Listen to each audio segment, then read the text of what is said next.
80 வயதுடைய மூதாட்டியொருவர் கூட்டு பாலியல் வன்புணர்வுக்குள்ளாக்கப்பட்டிருக்கக்கூடிய சம்பவம் பெரும் அதிர்வலைகளை ஏற்படுத்தி இருக்கின்றது. நாளாந்தம் கொலைகள், தற்கொலைகள், வன்புணர்வுகள் என்பதாக எமது சமூகம் எங்கே சென்று கொண்டிருக்கிறது? இந்த சம்பவம் தொடர்பாக மேலும் தெரிய வருகையில், களுத்துறை மாவட்டத்திலே இங்கிரிய எனப்படுகின்ற கிராமத்தைச் சேர்ந்த 80 வயதுடைய மூதாட்டியொருவர் தான் இவ்வாறு கூட்டு பாலியல் வன்புணர்வுக்குள்ளாக்கப்பட்டிருக்கிறார்.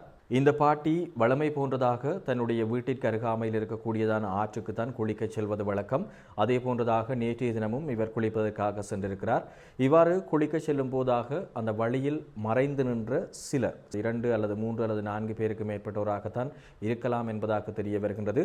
அந்த மர்ம நபர்கள் இந்த பாட்டியை வழிமறைத்து அவரை மோசமான முறையில் வன்புணர்வுக்குள்ளாக்கி இருக்கிறார்கள். அது மட்டுமல்லாமல் அந்த பாட்டி அணிந்திருந்த 2 பவுன் தங்க நகையையும் அங்கிருந்து திருடிச் சென்றிருப்பதாக தெரிய வருகின்றது. இந்த நிலைமையில் குறித்த இந்த சம்பவம் பெரும் அதிர்வலைகளை ஏற்படுத்தி இருக்கின்றது. காரணம், ஒரு 80 வயது பாட்டிக்கு இந்த நிலைமை என்று சொல்லி சொன்னால் யோசித்து பாருங்கள், எங்களுடைய சமுதாயம் எங்கே சென்று கொண்டிருக்கின்றது என்று.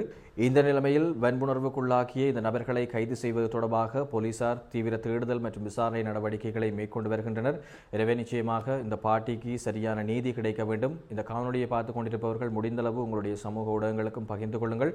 அதேபோல இது ஒரு செய்தி என்பதை தாண்டி நிச்சயமாக அனைவருக்கும் ஒரு விழிப்புணர்வை ஏற்படுத்தக்கூடிய ஒரு விடயம் என்பதால் தான் நானும் உங்களோடு இதனை பகிர்ந்து கொள்கின்றேன். உங்களுடைய வீட்டு பெண்கள் யாரும் தனிமையில் அல்லது ஆபத்தான இடங்களுக்கு வேலைகளுக்காக செல்கின்றார்களோ அல்லது இவ்வாறு சிறிய இடங்களுக்கு செல்கின்றார்களோ என்று சொல்லி சொன்னால் கட்டாயம் அவர்களுக்கு பகிர்ந்து கொள்ளுங்கள். இது ஒரு வகையில் அவர்களும் தங்களுடைய பாதுகாப்புகளை உறுதிப்படுத்திக் கொள்ளக்கூடியதாக இருக்கும். ஏனென்று சொல்லி சொன்னால் தொடர்ந்தும் இந்த போதைப் பொருளுக்கு அடிமையான சமூகம் அல்லது கலாச்சாரம் அல்லது இளைஞர்கள் குழு என்பது அதிகரித்து வரக்கூடிய நிலைமையில் இவ்வாறான வன்புணர்வு நடவடிக்கைகளும் கடத்தல் சம்பவங்களும் வழிப்பறி கொள்ளைகள் முதலான பல சம்பவங்கள் அதிகம் பதிவாகி வருவதனால் தான் நானும் உங்களோடு பகிர்ந்து கொள்கின்றேன். முடிந்தளவு உங்களுடைய சமூக ஊடகங்களுக்கும் பகிர்ந்து கொள்ளுங்கள். மேலும் இவ்வாறான சமூக பிறழ்வாக நடக்கக்கூடிய இந்த ஜந்துக்களுக்கு என்ன தண்டனை வழங்கலாம் என்பது தொடர்பில் உங்களுடைய கருத்துக்களையும் கமெண்ட்ஸ் மூலமாக தெரிவித்துக் கொள்ளுங்கள். நன்றி உறவுகளே.